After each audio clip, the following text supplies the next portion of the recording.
Hello friend, मैं विकास स्वागत करता हूं आप सभी का आपके अपने चैनल हेल्पिंग हैंड फॉरएवर पर। दोस्तों, सोम डिस्टिलरीज एंड ब्रेवरीज लिमिटेड इसका जो राइट इशू ओपन हो गया है और राइट एंटाइटलमेंट की ट्रेडिंग भी चालू हो गई है। तो यहाँ पर आपको कुछ महत्वपूर्ण चीज़ें बताने जा रहा हूँ और यहाँ पे कोई भी रिकमेंडेशन नहीं है कि आप खरीदें या बेचें राइट एंटाइटलमेंट या शेयर को। बस आपको जानकारी दे रहा हूँ कि आप किस तरह से जो है नुकसान होने से बच सकते हैं या फिर एक बड़े भाव में राइट एंटाइटलमेंट खरीदने से बच सकते हैं और क्या गलतियां ना करें, तो ये चीज़ आपको बता रहा हूँ। तो यहाँ पर अगर हम देखें कि सोम डिस्टिलरीज का जो शेयर है, जो fully paid up existing share है, वो सोम डिस्टिलरीज के नाम पर जो है सिंबल के साथ ट्रेड कर रहा है, जिसका करंट प्राइस, आज का क्लोजिंग प्राइस 45 रुपये 75 पैसे का है। आज उसने क्लोजिंग दिया है।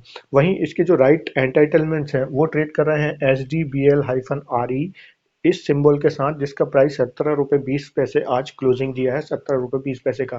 तो पहले तो लोग समझ जाते हैं कि यार 45 वाला शेयर 17 में मिल रहा है, खरीद लें, ये आगे जाके और बढ़ेगा। तो ऐसा नहीं होता है। ये जो है राइट एंटाइटलमेंट्स है, ये फुली एग्जिस्टिंग, जो इसका fully paid up existing share है।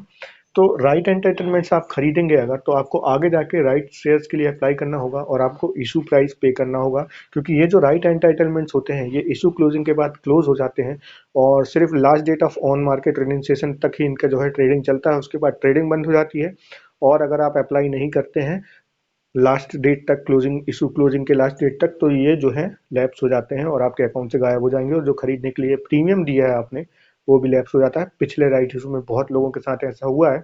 तो आप प्लीज़ ये गलतियां ना करें। और क्योंकि उन्हें लगता है कि 45 का शेयर 17 में मिल रहा है और आगे बहुत तेजी से बढ़ता है, क्योंकि राइट एंटाइटलमेंट्स की जो संख्या रहती है, आउटस्टैंडिंग जो मार्केट में रहती है, वो कम है। अगर सोम डिस्टिलरीज की देखें तो लगभग 50 लाख राइट एंटाइटलमेंट्स जो हैं। तो क्योंकि सप्लाई काफ़ी कम रहती है इसलिए वोलेटाइल होते हैं और अगर डिमांड बढ़ी तो ये काफ़ी तेजी से प्राइस ऊपर जाता है। अगर आप ट्रेडिंग के नज़रिए से आप इसे ट्रेड कर रहे हैं तो ये आपका अपना नज़रिया है, अपना एनालिसिस है। बट हाँ, अगर आप चाह रहे हैं कि इसमें लॉन्ग टर्म के लिए इन्वेस्ट कर सकते हैं राइट एंटरटेनमेंट्स खरीद के, बस तो ऐसा नहीं है, आपको अप्लाई भी फिर करना पड़ेगा। तो इस चीज़ का ध्यान रखें। तो इसका जो इशू प्राइस है वो है 35 रुपये का, जो मैंने पिछले जब इसका राइट इशू का वीडियो बनाया था तब बताया था। तो जब आप एप्लीकेशन करेंगे तो 35 रुपये पर राइट शेयर्स आपको पेमेंट करना पड़ेगा। तो अगर आपने मान लो 15 रुपये में खरीदा है ये और 35 रुपये आपको राइट एंटरटेनमेंट्स के टाइम पे करना पड़ेगा, आपकी कॉस्ट 50 रुपये जाएगी। बट अभी जो है 45 रुपये 75 पैसे तो इसकी फुली पेड अप शेयर्स की ही कॉस्ट चल रही है। तो बेटर है कि आप ऐसे इन्वेस्टमेंट कर सकते हैं कि डायरेक्ट आप जो इसका एग्जिस्टिंग शेयर है वहाँ पे पेमेंट आप इसे खरीद कर इन्वेस्टमेंट कर सकते हैं। बट ये ना समझें कि आप सस्ते में राइट एंटरटेनमेंट खरीद के यहाँ इन्वेस्टेड रहेंगे, क्योंकि ये फुल थोड़े टाइम के लिए लिस्टेड सिक्योरिटीज होती हैं, इशू क्लोजिंग के बाद ये लैप्स हो जाती हैं। अभी मैं जैसे सेवम ऑटोटेक का जो राइट एंटरटेनमेंट है वो काफ़ी, मतलब स्टॉक का प्राइस 40 रुपये के नीचे भी चल रहा है और जो है राइट एंटरटेनमेंट 80 रुपये तक ट्रेड कर गए हैं और अब लोअर सर्किट पे लोअर सर्किट मार रहा है। मैंने वीडियो तब बनाते टाइम ही जब शिवमारी का वीडियो बनाया था तभी बता दिया था कि कुछ दिन बाद इसका प्राइस जो है नीचे आने लगेगा, जब लोगों को पता चलेगा कि एक्चुअली ये है क्या। और अब जो है इन्वेस्टर्स को निकलने का भी मौका नहीं मिल रहा है उससे। तो आप लोग अगर ऐसी गलती ना करें, राइट एंटाइटलमेंट्स सोच समझ कर खरीदें।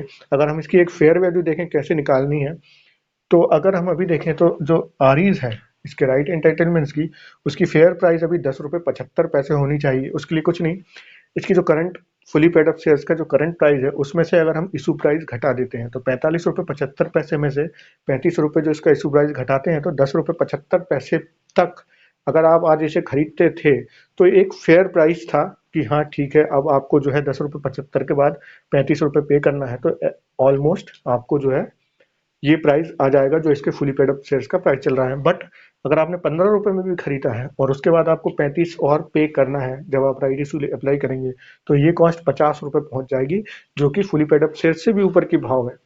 अब क्योंकि यहाँ पे पार्शली पेमेंट का भी ऑप्शन नहीं है, आपको पूरा एक बार में ही पेमेंट करना है, तो उससे बेटर ऑप्शन है कि आप फुली पेड अप में शेयर में 5 रुपये कम पे भी पे यहाँ पर एंट्री ले सकते थे। तो इस चीज का ध्यान रखें। राइट एंटरटेनमेंट्स को ये ना समझें कि आप इन्हें रखकर होल्ड कर सकते हैं। तो अगर हम देखें तो अभी राइट एंटाइटलमेंट जो 17 रुपये 20 पैसे पे ट्रेड हो रहे हैं, तो ये प्रीमियम पे ट्रेड हो रहे हैं, यानी कि 6 रुपये 45 पैसे के प्रीमियम पे ये ट्रेड हो रहे हैं अभी। तो ये लोगों का अपना नज़रिया है कि किस नज़रिए से वो यहाँ खरीद रहे हैं, बट पर्सनली अगर मेरा ओपिनियन देखें तो ये महंगे हैं 70 रुपये 20 पैसे में, और मैं यहाँ से इन्वेस्ट करना नहीं चाहूँगा। अगर मुझे एंट्री लेना है इस स्टॉक में, बेटर है कि मैं 45 रुपये 75 पैसे में डायरेक्ट शेयर खरीद लूँगा, क्योंकि मुझे कॉस्ट कम आएगी। तो इस तरह से आप देख सकते हैं, धोखा ना खाएं राइट एंटाइटलमेंट्स में, क्योंकि बहुत से इन्वेस्टर यहाँ फंस रहे हैं और फिर जो है उनको काफ़ी ज़्यादा प्राइस पे वो खरीद लेते हैं और फिर उन्हें अप्लाई भी करना होता है। कभी कभी जो है अप्लाई करने के लिए जो एक्स्ट्रा कॉस्ट चाहिए वो नहीं होती है, तो उनका जो प्रीमियम अमाउंट है वो भी लॉस हो जाता है। तो इस तरह की गलती ना करिए। तो ये थी जानकारी जो सोम डिस्टिलरीज का राइट इशू ओपन हुआ है उसकी रिगार्डिंग, और राइट एंटाइटलमेंट्स की ट्रेडिंग के रिगार्डिंग। आशा करता हूँ जानकारी आपको पसंद आई होगी। प्लीज़ लाइक कीजिए वीडियो को, सब्सक्राइब कीजिए हमारे चैनल को।